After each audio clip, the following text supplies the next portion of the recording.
Hey everybody, so in this video I'm going to be showing you guys how to use Microsoft Word, specifically Microsoft Word 2007 to write an MLA type paper for either college or high school, whatever it is that you want to do, how to insert citations using the special MLA thing, and footnotes and subscripts and all that. So yeah, I guess with that being said, let's get started.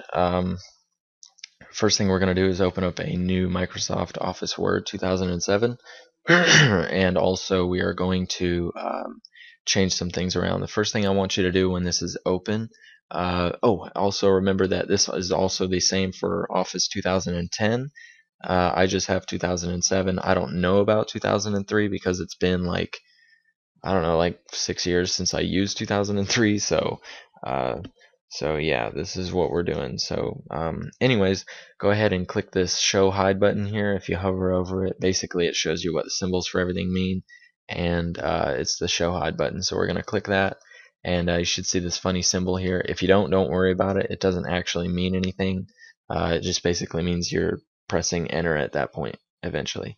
So the first thing that we're going to do is we're going to change our font size to 12 and our font type to Times New Roman up here on the top left on the Home tab. And then what we're going to do is we're going to take our indent to 0 because it goes to 0. And then we're going to take our paragraph indent to 0.5. So that's what these are for. Now, if you don't have these rulers, what you need to do is you need to go to the View tab and check ruler, and then it should show these, and then go back to home. Make sure everything's left aligned, normal. Next thing is line spacing. So we click this little line spacing button here, make it double line spacing or 2.0, and then go to line spacing options, and after paragraph spacing is set to 0. So line spacing double, 0 before and after, and at just leave it blank. So now what we'll do is we'll click OK, and now we're going to go ahead and type our first sentence. So the boy went down to the lake, and now we end our sentence. So now this is basically a really basic sentence, but what we can do is we can add a MLA style citation here. This only really works in electronic documents. If you were doing this to print out, you would really want to use a footnote, which I'm going to add footnotes in later, so don't worry about this. But now what we're going to do is we're going to insert a citation here right before the period. And how we're going to do that is we're going to go over to the References tab, and we're going to insert a citation, add new source, and wait for the Create Source window to open, the dialog window.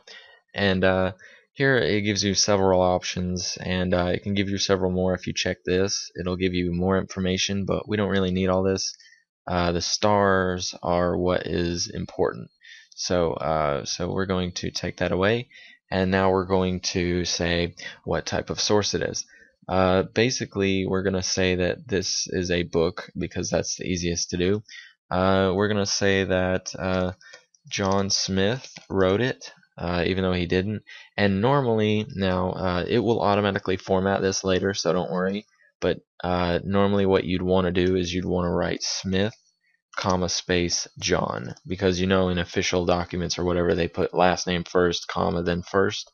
Well, that's pretty much why. So or you can put these and it will automatically format it as Smith John. So, and then cancel because I don't want to edit it, and then we'll just say the title is the boy that, wait, that's supposed to be capitalized, that went down to the lake, and then that's the title.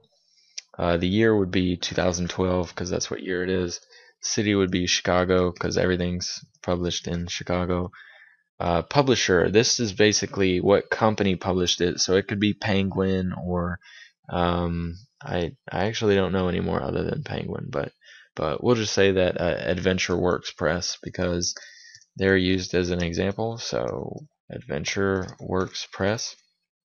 And the medium is like what was it published on. It could have been published into a document, or a book or something like that. So we'll put document, even though this really it wouldn't be a document. It would be more like a paper, or you could call it a book. So medium could be a book, and then that would be that. And now the tag name is what you actually want it to show up as up here. And what we want it to show up as is, we'll say John Smith, because I don't know, we apparently like John Smith, and apparently you can't put spaces in there. So I did not know that. So we'll put a last name instead. So we'll put Smith, and then delete the rest of this crap. And there we go. So Smith is going to show up here. And now you see how it's kind of waving back at me? That's how my teacher described it, as waving back. And if you click on this, it'll give you this cool little window here. What we're going to do is we're going to display what pages of his book this is located in. So what we'll do is we'll click this little drop down here, click Edit Citation, and right next to pages we're going to put pages 83 through 91. This basically says that between the pages of 83 and 91, it says that the boy went down to the lake. And if you wanted to suppress the author, year, or title, then you check one or all. But since we have our custom thing here, we don't need to do that because, because it doesn't show the author, year, or title. It just shows the tag name. So what we're going to do is we're going to click OK. And then there we go. So we have Smith and the page numbers that it's located at. And don't worry about all these special little dots in between the stuff. I probably should have explained that earlier, but this basically just means that that there's a space there. If I press enter, then there's going to be one of these things here. If I press tab, then there's going to be an arrow. You know, there's a space is just a little dot. So anyways, that's basically what those mean. And then let's see. So let's go ahead and add a footnote. So then he fell, let's see, into the water. And what we're going to do is we're going to go back a space again to before this little period, and we're going to insert a footnote. So we're going to click here on Insert Footnote, and we're going to type, let's see, what should we type here? The hill was really big. Why am I capitalizing that? Now, obviously, you wouldn't use it to actually say the hill was really big. You would use it to put some kind of actual fact in here, but basically that's how it works. So what it is you can't really see it because it's highlighted, but basically the way it works is there's a little tiny number 1 here, and when you hover over it electronically, then you see the footnote. Or when you print it out, you say, okay, there's a number 1 here, and then there's another number 1 here, and you can like kind of put the two together and say number one, the hill is really big. So anyways, that's kind of a shitty way of explaining it. But then what you want to do is you just want to keep typing until you hit the bottom of the page where this will end up at, and then there you go. So now, and when you've hit the very end of your document, what you want to do is you want to go to the Insert tab and insert a page break. I need to delete this because this is not important. Let's see. Okay, so go underneath this and then insert a page break. Sorry. Am I still in superscript? Ah, crap, I am. Let's see if I can do it this way. Yep. And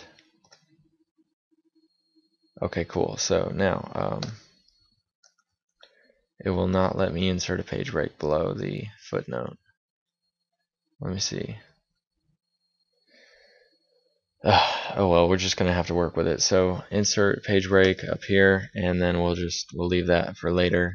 Something's wrong with my Microsoft Word. I'm sorry, but anyways, you guys should be fine. And I'll if it's a problem for you too, then I will look up how to fix it. So I'm just gonna go ahead and delete all this crap, and then what I'm gonna do is show you how to insert a works cited page. What you want to do on this page is go to center align which is here on the Home tab, and type Works Cited, and then press Enter one time. Go back to left align so that it brings it back to your 0.5 indent, and then you want to go to your References tab, Bibliography, and Insert Bibliography. And there we go. So now, as you can see, we only have one source here, but if we had multiple, then it would insert it as lines. So don't worry about that. That should be fine. And your first line should not be indented on this. For some reason, I don't know. It's just like the opposite. But your second line is. So Smith, John, blah, blah, blah. And then if document were here, document would be indented as opposed to Smith. Like it would be like a hanging indent as opposed to a regular indent. But anyways, some computers have it set up so that the actual title of the book is underlined as opposed to italicized. You want to change that. You want to make sure that it is italicized because underlined is incorrect. So that is that, and then you want to make sure that after whatever writing there is, actually I'm sorry, I forgot this part.